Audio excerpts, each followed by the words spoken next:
চাঁদের হাসি বাঁধ ভেঙেছে, উছলে পরে আলো। আমরা কাকুরগাছি থেকে এসেছি।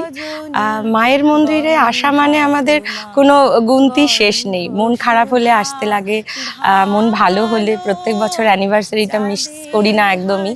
এখানে আসার জন্য কোনো উপলক্ষ লাগে না আমাদের।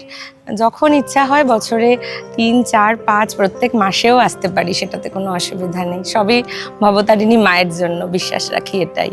দক্ষিণেশ্বরে আসার একটা প্রধান কারণ, সত্যি কারণটা আশিস হয়তো জানেও, আমাদের দুজনের যখন মানে সত্যি কথা দুজনে অফিসে যাওয়ার পরই মিট হয়েছিল, তো তখন দুই বাড়িরই একটা সমস্যা ছিল।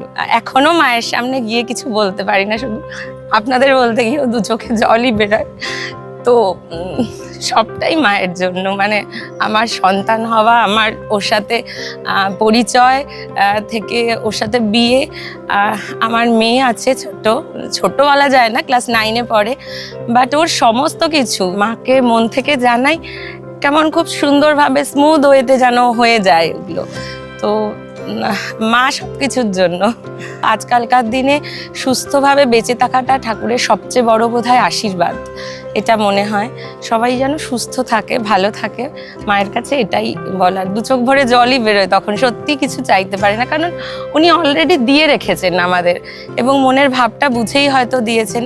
তাই সবাই যেন ভালো থাকে, সুস্থ থাকে, সবচেয়ে বড় কথা সুস্থ থাকুক।